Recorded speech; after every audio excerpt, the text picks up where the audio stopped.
Well, welcome everybody, welcome, good afternoon, and thank you for joining us for this issue briefing. It's an extraordinary issue briefing which we arranged just because there was so much interest when the programme was released to the public last week that Professor Harari here was going to be speaking in the Congress Hall. There was such an intense amount of interest to get him in a smaller, more conducive environment, and I can't think of anywhere more conducive than here in the media centre. All that way from the busyness and the hubbub of the Congress Centre to drill down a little bit more and ask a few more questions and try to get a bit more behind the professor's work. So, as is the norm with issue briefings, we don't have a huge amount of time. It's 30 minutes. We want to make it as interactive as possible. I'd like as much disagreement and challenging of the professor's theories as you can possibly muster. They're quite compelling, and I've been trying and failing. But one thing I will say is I'm glad there is a 5-minute walk between the Congress Centre and here, because after his session, I was looking for a deep, dark room just to go and kind of gather my thoughts. I should also say, and I always sometimes forget this, but welcome indeed to our audience watching live online. We're on Twitter, on weforum.org, and a number of other platforms as well. Professor Yuval Harari, you're a professor in the Department of History at the Hebrew University of Jerusalem. You're, of course, best known for your 2 books, Sapiens, A Brief History of Humankind, I believe, in 2014, and followed up swiftly by Homo Deus, A Brief History of Tomorrow, which was a year later. I would just ask, I'd like to take advantage of my privilege of being in this position, ask the first question. So, you said in your speech just now that politicians are a bit like musicians, and they have the ability to play on human and emotional and biochemical systems, and they have the power to inspire fear. Now, actually, I found you were similarly able to inspire fear myself. What I wasn't sure about is what your view of the future is, whether you think it's a good thing, whether you're, as a scientist, you're quite entranced by its possibilities, or whether you're as scared as maybe some of the other people that left the room. I just don't know. I mean, I don't think that anybody has any idea how the world would look like in 40 or 50 years, let alone a century. The only thing we are certain is that it's going to be completely different from what it is today. I don't remember who said it, but somebody said that if they tell you about the world in 2050 and it sounds like science fiction, it's probably not true. But if they tell you about the world of 2050 and it doesn't sound like science fiction, it's definitely not true. So this is the best I can do. I mean, the message is that technology is not deterministic. It's not like, okay, now we have AI and bioengineering, so this is going to happen no matter what we do. No, it opens up an entire menu of possibilities, and nothing is determined in advance. I was, in part of my preparation for this meeting, as you know, we focus quite heavily on the 4th Industrial Revolution here, and it was, again, popularised in a book, this time by our professor, Klaus Schwab, our founder and executive chairman, a couple of years ago. And I was looking to see what the narrative had followed from this book. And in my reading last year, I found that there were less developments in terms of technology, but more developments in terms of the impacts of technology, and the kind of thoughtfulness around the need to kind of bake in some kind of system to govern and to try to steer the technology in the right way. What is your view of where we're at as humanity, and kind of trying to understand, as you say, these technological leaps that we're kind of we're seeing before our eyes? We are making so far very little progress. I mean, most people are hardly aware of what is happening, and even many governments, their basic attitude, we have more urgent things to take care of than this.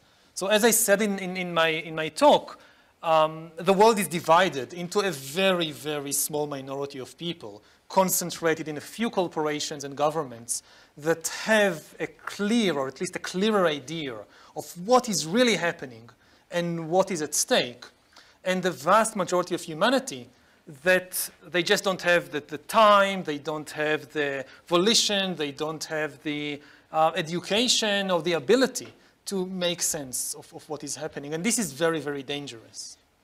In the past, you talk about the succession of difficult situations humanity has found itself in. If you're on the wrong side of the fence, in feudalism or in the industrial age, you're a peasant or you're a worker, and we could find ourselves on the wrong side of history again in the the vision that you create, are we less able in this situation we're about to enter to be in charge of our own destiny than we have been in the past?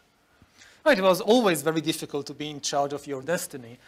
What is unique now is that the big danger for people is no longer exploitation, it's irrelevance. I mean, previously in history, if you were on the wrong side of history, if you didn't understand what was happening and you lost the competition, then you ended up as some kind of serf or manual laborer being exploited by the people who understand and have the power. Now, if you're left behind, you're facing something far worse, which is to be completely irrelevant. They won't even need you as a serf or as a slave. Yeah, which is a worrying thing, and of course, Forum Again, we're very concerned about how to find meaningful work and meaningful existence for folk in the future, including ourselves. One of the comments by the moderator at the last session in the Congress Center was that Chancellor Merkel, as she passed you in the green room waiting to go on, mentioned that she'd read your book. How involved have you been working with governments or other organizations in trying to kind of think out this next stage of history and try to kind of make sense of it? You also mentioned, I think, a scant respect for the ability of governments to put in place the long-term thinking as well. Are there any good examples of collaborations or signs of hope that we're kind of attacking this in the right way? I'm not very involved with governments. I mean, I see my job as a historian, and I still regard myself as a historian basically, as just trying to level the playing ground a bit, in the sense of making more people appreciate what is happening around the world, what is at stake, what are the developments we are facing, so that more people can join the debate about the future, which is the future of all of us. If you're not part of the debate, it doesn't mean you won't be affected by the consequences. And I have no illusion that we can include all 7.5 billion people in the debate for a variety of reasons. But even magnifying the number of people involved by 10 times, it's still something that we should aspire to. And this is what I see as my role as a historian, just to create more clarity for people and to thereby empower them to have a voice in this debate. And what kind of response are you getting from people? Is this a slow burn? We talk a lot here again about shifting mindsets, which is never as fast as one would like. Do you feel that mindsets are being shifted, or is this still too early to say? No, they are shifting, but the pace of progress of what we're talking about, especially the disruptive technology, is much faster than the pace in which minds shift. I mean, it's very, very difficult to really change the minds of people. Which goes back to your comment that we don't know our bodies as well as algorithms may soon know our bodies. Let's have a quick show of hands, see who wants to ask questions. Okay, so we have a couple here. All right, let's start then. Please wait for the microphone. If you could remind us who you are and where you're from. Thank you. Alec Hogg from biznews.com. There are many questions, but I'll throw two at you and maybe you could answer both of them. The first is some kind of an update from Sapiens on the two big lies, markets and the state. And the second thing is, we're in the media. People are uninformed. 50%, we heard from Edelman's, don't consume media anymore. How can we change that? So about markets and states, they are still the main actors, the main agents in history. We don't have a new agent so far. And I don't think that it's going to change anytime soon. The two big processes is states trying to accumulate more power and markets trying to accelerate the pace of growth. This is what is pushing these revolutions forward, and this will continue. Anybody who tries to get off this train, I mean, unless the whole human race gets off the train at the same time by some common agreement, then you'll just be left behind. I mean, if some state says, oh, I don't want to go on with these kinds of developments, while other states continue with business as usual, then it will just be left behind, and no state is willing to do that to itself. As for media, I'm not sure that I understand the question. I mean, if you can just rephrase it. Media, sorry. At the Edelman's Trust Barometer yesterday, it came out that 50% of people are no longer consuming media at all. They don't believe Any in kind it. of media. Any kind of media. And the 50% that are consuming them, two-thirds of them don't know what the difference between fake news and proper news. Mm-hmm. Now, we are presumably in the business of trying to inform anti-fake news. Have you got any thoughts of how one... As a historian, I don't really understand the maybe hysteria around fake news, because this was always the case. I mean, when was the era of truth? In the 1980s, the 1930s, the 18th century, the Middle Ages? When was it that everybody consumed just truthful stories, that governments didn't lie, that propaganda didn't play a central role?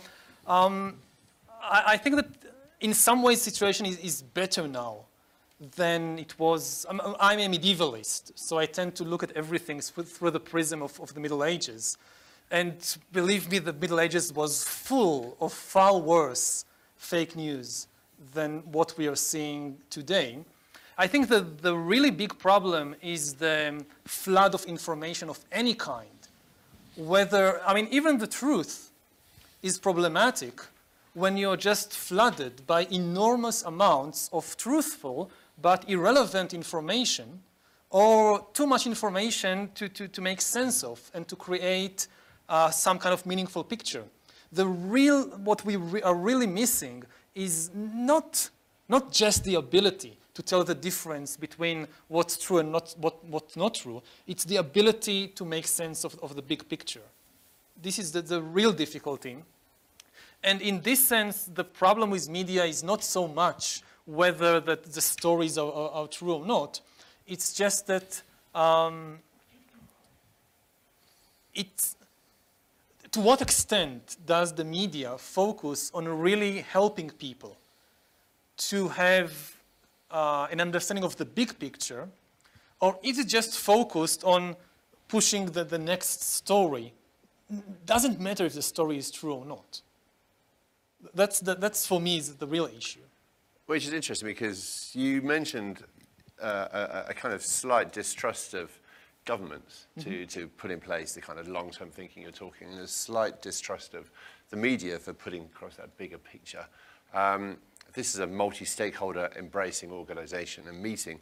What stakeholder groups are best positioned to do this kind of long-term thinking that we need to do? It would be easy to say science, but that's too easy, because when you don't have responsibility, then you can have all kinds of ideas and theories and talk big. I don't think that a government of scientists ruling the world will necessarily do a better job. What we need is not to get rid of the states or get rid of the corporations, but to get them on board and to work with them and through them. Gentleman on the front row, let's move on to you, sir. Please wait for the microphone. So if we as a species are changing... Can you just remind us? I'm Vikram Chandra from NDTV. If you said that we as a species are changing and the era of sapiens might be coming to an end, since you wrote Homo Deus, have you thought any further as to what could be coming and what sort of a entity is likely to replace sapiens? That's an impossible question to answer, because given the ability to re-engineer bodies and brains and minds, then our imagination too is up for grabs. So I can tell you what sapiens like us would like to do with things like bioengineering or direct brain-computer interfaces. They would like to extend their lifespans, to be more healthy, to be more beautiful, and so forth and so on. But once you change the basic parameters of the human brain and of the human mind, I have absolutely no idea what the new kinds of entities would like to do with these technologies. I mean, so far in history, what we have seen is humans, just like us, changing the world outside them. So they cut down forests, they build bridges, they build factories, all kinds of things. But the real change now is that we are gaining the ability to start re-engineering not the world outside us, but the world inside us, inside the body and the brain. And by definition, you don't know where this is leading because you're still stuck with your brain. So if you can imagine what the future entities will do with the technology, they are not superior to you. They are just like you. And what are the first ways we'll see this happening? Give us some kind of first baby steps towards kind of infiltrating the inside of the body rather than the world around us. What do we need to look out for? It's happening on three fronts. There is biological engineering, which is taking the body as we know it, as natural selection shaped it, and basically speeding up natural selection with all kinds of help from intelligent design. And we are beginning to see all kinds of interventions on the genetic level, all kinds of interventions with the growing new organs and rejuvenating organs and so forth. So this is one front, biological engineering, which is the most conservative because it still stays with the basic building blocks of organisms as we have known them for 4 billion years. Okay, so they change a few genes and you have a different brain, but it's still an organism as we've known it. The second approach is more radical, and this is to start combining organic and inorganic stuff. So direct brain-computer interfaces, replacing organic hands with bionic hands, adding to the body a second immune system, which is not organic, but an inorganic immune system made up of millions of tiny nanorobots inside your body that diagnose cancer and eliminate all kinds of diseases and so forth. But you still, the main command and control center is still your organic brain, which is connected to all kinds of devices or computers, can serve the internet, whatever. The third and most radical way is to completely give up, completely abandon organic stuff and create completely inorganic life forms. Whether this can be done or not is an open question. The biggest open question as yet, so far, in the life sciences is the question of consciousness. We have no idea what consciousness is, what it does, how it emerges. The common assumption is that somehow the mind, consciousness, emerges from the brain, and if we hack the brain, and if we understand how billions of neurons create subjective experiences of anger and love and pain and pleasure, then there should be no barrier for recreating these kinds of experiences based on silicon and not carbon, based on computers and not brains. But this is just, at present, it's just a dogma. We are still far from really understanding consciousness, so maybe it's not like that. And maybe we'll never be able to create non-organic life forms. But more and more scientists, serious scientists, are becoming convinced that sooner or later this will happen and we'll be able to leave behind the realm of organic compounds and create completely inorganic life forms. I've seen a couple of hands go. Maybe we should just take the questions and then we'll take them in a row. Lady at the front row, Mom, if you wouldn't mind giving us your name and first. Hi, I'm Pia Mancini from Argentina. I have a question that you talk about markets and the state. I was wondering if you see any role in the future for the networks, and specifically, what are your thoughts on the blockchain as a mechanism to organize human cooperation at scale that maybe previously was only able to be done by states or markets? And a cheeky one, what are you hopeful about? Okay, well, let's just see the gentleman over there and give you some time to think about that one. Hi, I'm Marcelo Nins from Globo News TV Brazil. I've heard Mr. Jack Ma from Alibaba, his thoughts about education. What would need, that the world would need a revolution in education to be prepared for the loss of jobs to computers and robots. He talked about 800 million jobs being lost in the near future.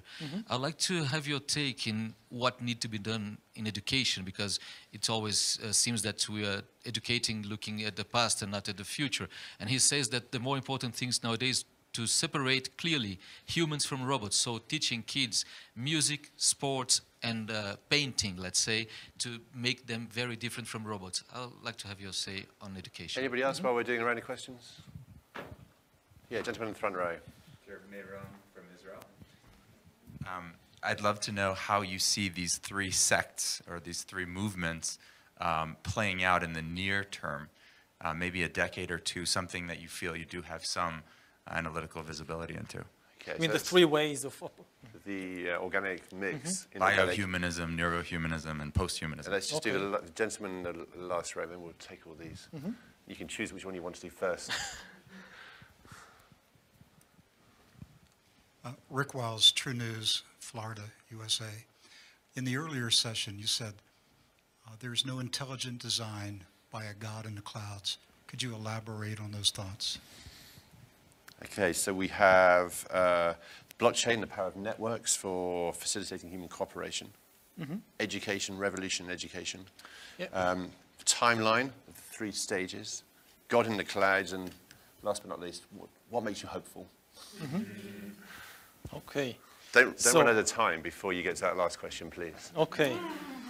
So about markets and states and blockchain, I mean, basically we've been there before in the 1990s, in the great optimistic era of the internet. And then we heard the same story that, oh, states, the markets, corporations, this is old stuff. The internet will completely change the way things are happening, will create all kinds of digital communities that will replace states and corporations and markets. And as we all know, it didn't happen. What happened was that the corporations, the markets, and the states colonized cyberspace and are now becoming more and more powerful. And they now compete among themselves. It's states against corporations. And so now we have this new promise, okay, the old internet was not good enough to do it, blockchain will do it. And maybe it will happen. I mean, history is never just repeat itself. The fact that something happened last time is no guarantee that this will happen again this time. So we'll just have to wait and see. I'm skeptical because the states and the market have been here for such a long time already, and they have managed to adapt to so many different new environments that I find it hard to imagine that you just need one more technological twist and they are out of the game. Some of them may become extinct, but others will adapt and take over also the new technology maybe. So this is about the promise of blockchain. About education, then yes, I mean, this is the really big question with all the talk about job loss and so forth, is it's not the absolute annihilation of jobs. There will be new jobs. The big question is whether people will be able to perform these new jobs, whether they will have the skills. Because usually when people talk today about the coming waves of automation and the creation of new jobs, what they think about is jobs that demand not specialized, but more highly proficient skills, jobs that demand creativity and innovation and things like that. And okay, so you have these millions of jobs that demand that, but do you have the necessary education and skills to fulfill the jobs? In the previous waves of automation, let's say if you're a farm worker in 1910, and they don't need you anymore because they now have these new tractors. But there are openings in the tractor factory in Detroit. So you move from the farm to Detroit and you apply to the tractor factory. And it's a routine manual job. So you do need to learn some new skills and you do need some time to adjust. But in principle, most farm workers were able to reinvent themselves as factory workers relatively easily. But in the next stage, in the next waves of automation, if you lost your job as a cashier or as a textile worker, and there is a new job in data analytics or in designing virtual reality games, that's going to be far more difficult. And we are not teaching young people today the necessary skills for the simple reason that nobody knows what these skills will be. We can't predict what will be the necessary skills. So the best bet is to focus on things like emotional intelligence, like mental resilience, like the ability to learn, because this will definitely be necessary. The problem here is that nobody really knows how to teach it on a massive scale.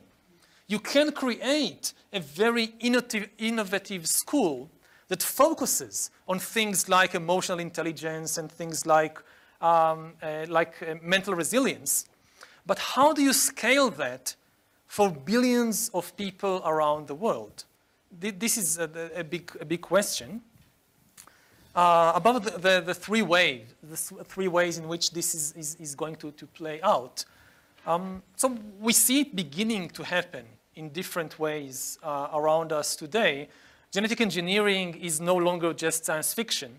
I mean, every month or so, we hear about a new treatment, a new experimental method on mice or on monkeys or sometimes on people, which is being explored. And it's the same with brain-computer interfaces. Now, for example, the idea of just thinking about something and the lights go out or something appears on the computer screen, this is no longer science fiction. It's happening. Once we have a good two-way communication system, direct communication system between brains and computers, this is kind of the watershed moment.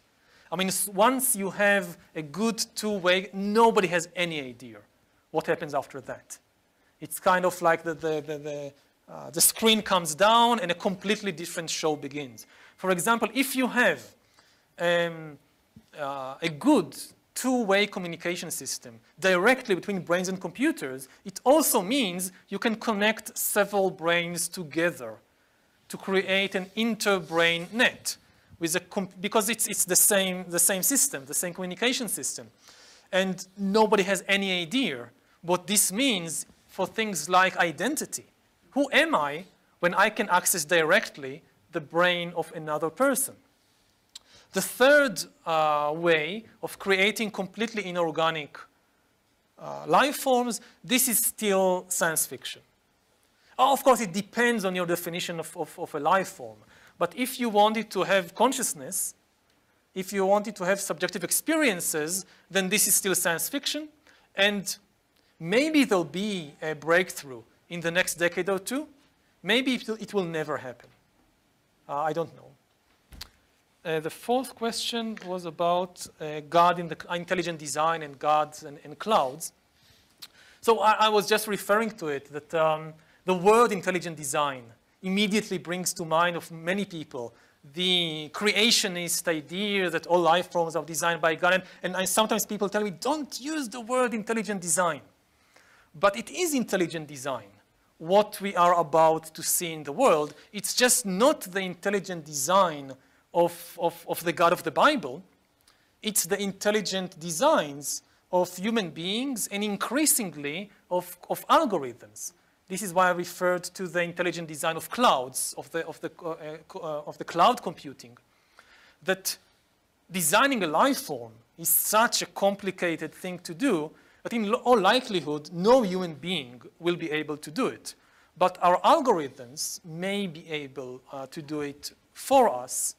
And increasingly, we'll see in more and more fields this shift in authority from humans to algorithms. So even if we keep as figureheads, the presidents and the CEOs will continue to be human beings because we don't like the idea of being ruled by algorithms. Actually, these presidents and CEOs, they will be choosing between options dictated by algorithms, often without really understanding how they came to these options and what do these options mean. So you'll still have some human being being given the option, okay, we'll do A, B, or C, but the ones really driving the show will be the algorithms that shape the options in the first place. And the last question was before we run out of about time, what gives you hope? that humanity has managed to overcome very big challenges in the past as well. If you look back, say, 50 years, in the 1950s, 1960s, the nuclear war was on everybody's like #1 item on the human agenda. And lots of people were convinced that humanity is not up to it, and that sooner or later the Cold War will end in a nuclear catastrophe that will annihilate all of humankind and much of the ecological system as well. And so far it didn't happen. The Cold War ended not in some huge bloodbath, but actually ended peacefully, with some eruptions here and there. But generally speaking, if you think about previous similar crises in history, it was the most peaceful transition of power, maybe, in human history, what happened at the end of the Cold War. And this was not a miracle. This was human beings making wise choices. The Soviets, the Americans, the Chinese, the Europeans, they made wise choices during the Cold War, and it ended peacefully. It gives us no guarantee that we can do the same thing with the challenges that we now face, but it does give us hope that yes, human stupidity is unlimited, but so is hopefully also human wisdom. I'm reminded of the fact that I believe it was after the first nuclear bombs were dropped that we managed to get a treaty for the non-proliferation of nuclear weapons. Yet still, I'm with you, I'm hopeful. Good news, guys, we have an extra 15 minutes. Oh. We've given Professor here more time than we normally give, so we can have some more questions, and just to give you some time to kind of think about it, because I'm sure you have plenty. We haven't really talked about business much, and it's I don't know how to make money. But exactly. So let's but before you do, you talk about states and governments, but also vast owners of data these days are businesses. So my question I'd like to ask is, can they be trusted more than governments to be safe responsible custodians of this data? And do you think that the owners of this data today will be the owners of data as we move into this future that you're painting for us? No, not necessarily. I mean, those who own the data today, there is no guarantee that they will continue to own it, especially as more people and especially governments wake up to the importance of this data. They might want to grab it, to nationalize it. Actually, one of my fears, when I was thinking about what to talk, when they invited me to Davos, and I was thinking about giving this talk, my main fear was that it will be considered as a call to nationalize the data. And even though I think there are many reasons to distrust corporations, that at least in the West, in China it's different, but at least in the West, today the main owners of data are the big corporations. I'm not convinced we'll be better off if the governments nationalize this data. Again, as I said, I don't have a solution. I think it's really too early. The discussion is just beginning. Let's take a couple more questions. But quick, this is the last round, I promise you. So 3 people, there 4. My question was actually your question about data. Merkel said the crucial question is Europe has to decide who owns the data. And so I wanted to ask you whether it's better if a corporation owns the data or a government, and what scares you more? Okay, so let's do these 4 in a row, and that's it. So, Ma'am, if you could give us your name as well, and if you don't mind. My name is Ann Wright, and I was wondering, independent of the question of who owns the data, have you thought at all about how requirements might be put in place so that people will have access to their own data? An example is that Axiom and other data aggregators have the sophisticated data model that they use to advertise towards you, which it would be really, really, really nice if you could see, well, what they know about you. Yeah, what do they know about me? What is their model of me, so that you can challenge that, and so that you can audit that. Have you thought about that? Great. Pass the microphone behind you, please, Ma'am. Could you give us your name and tell us where you're from, please? I'm Wendell Wallach, and I'm from Yale University. in the Hastings Center. So you've written, particularly in the more recent book, but also in some of the futuristic aspects of your first book, you've written a lot of ideas that have been around. There's really a large community of people who've been thinking about this. And in addition to bringing some good insights and a kind of balanced account, an awful lot of what you did or accomplished was just wonderful writing and organizing it in a refreshing way. And I was just interested in who you drew upon, because there is this large community of scholars out there involved in this, and I just wondered who your inspirations are, who you found particularly helpful, whose ideas you were inspired by. Mm-hmm. Gentleman next to you, please.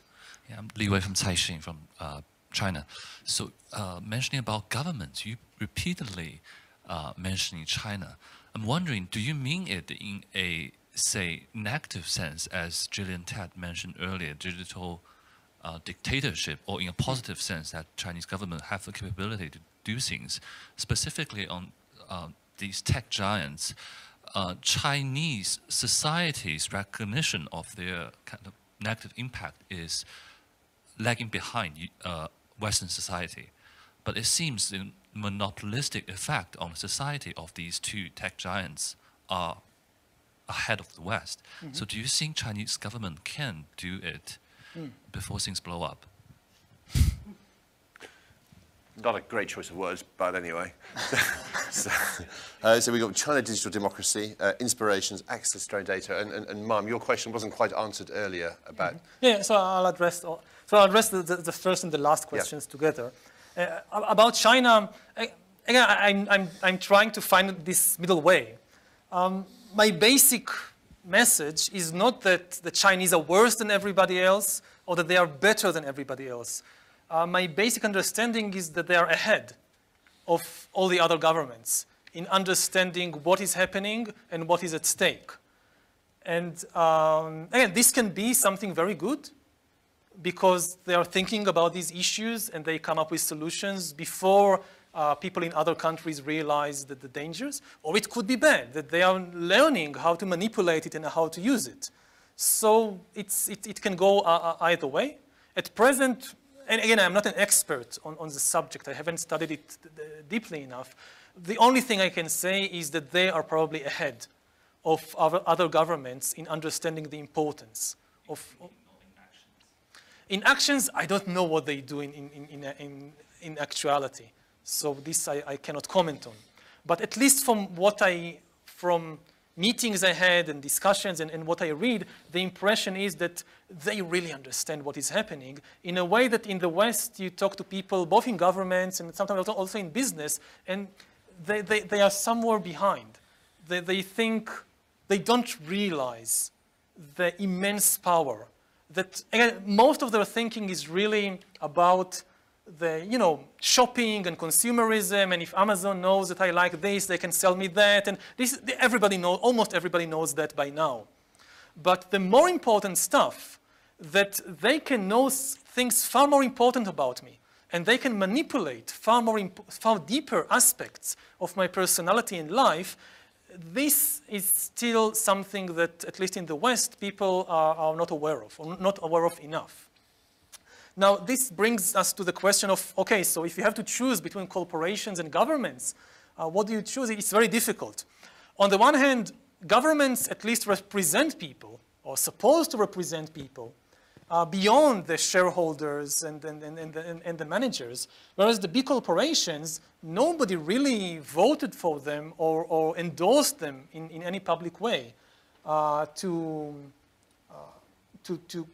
take hold of these developments and of the future of humanity. So from this perspective, it's better if the data is in the hands of governments, who also thinks in broader terms.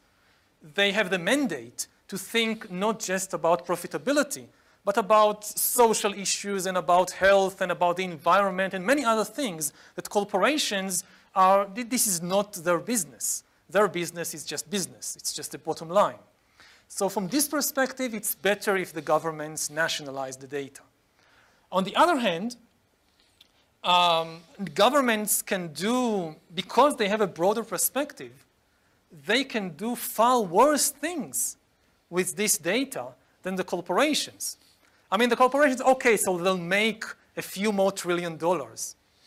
But what all kinds of despotic regimes might do, I mean, if you really build a digital dictatorship based on biometric sensors and biometric data, there is no way that it can be dismantled from within. It's the end of the line. I mean, all these liberal fantasies about people making revolutions and rising up, they are 100 steps ahead of you. They know what is happening in your brain before the thought is even formulated. And they can manipulate you on a far deeper level than just, you know, George Orwell and then the propaganda machine of the kind they had in the 1930s and 40s. So this is really the scary scenario. Once you go there, there is almost no way of getting out of there. So this is why it's really scary if the governments get their hands on this. Can we do a quick show of hands to see who would prefer to have governments in control as opposed to business? Who's for governments owning your data?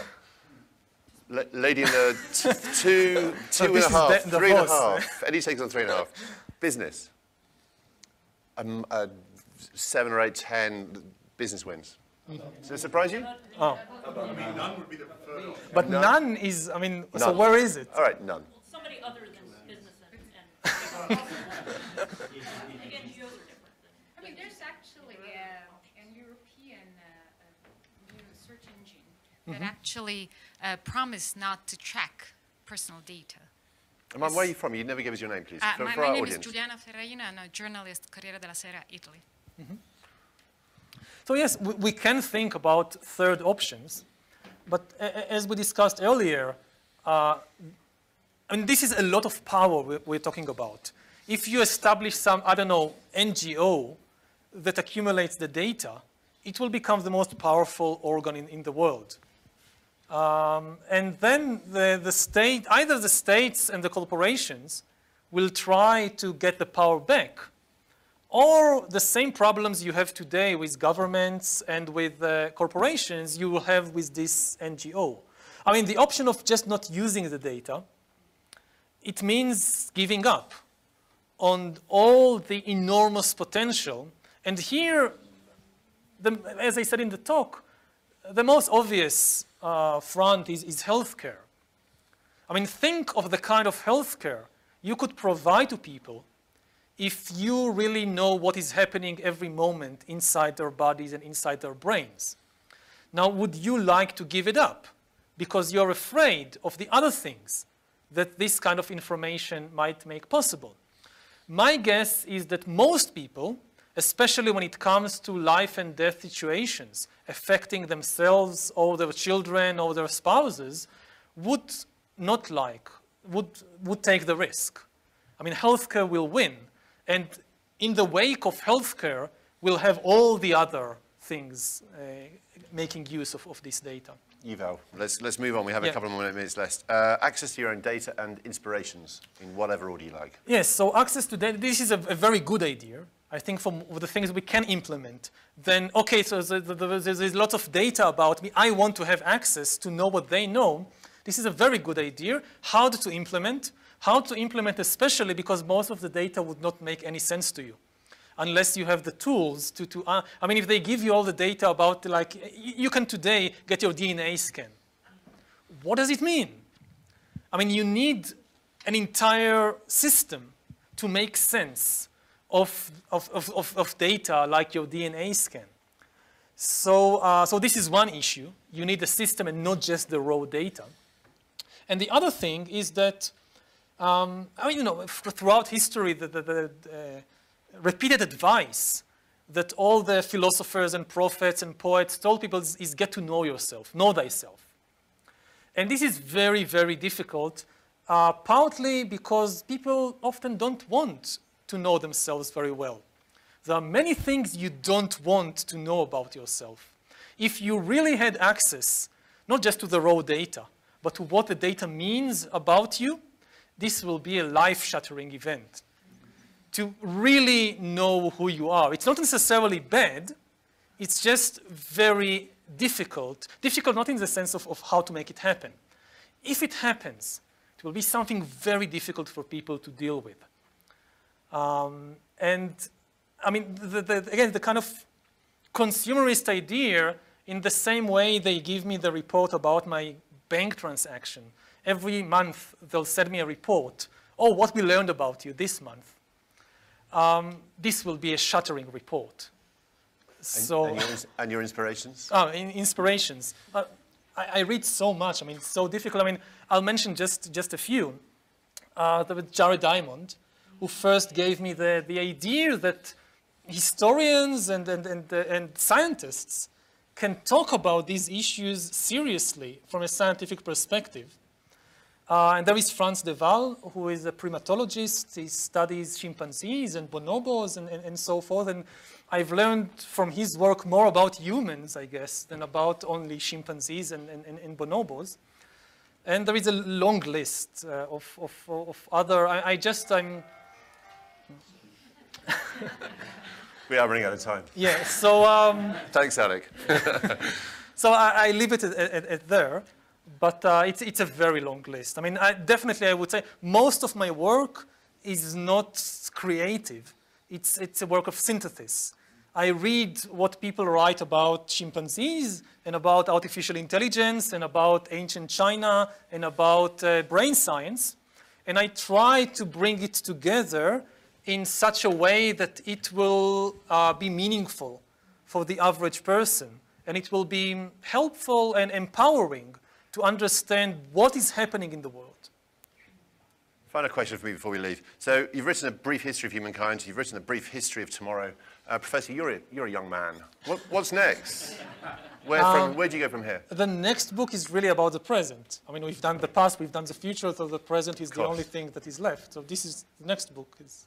Fascinating. Well, what a vivid description you've given us. And it's by far one of the most interesting sessions that I've had the pleasure. Not this one, the earlier one. I hope you enjoyed this one. I enjoyed talking to you. Thank you so much for joining us here. Thank you. Thank you all for joining us. Thank you for joining us and watching us online. This session is over.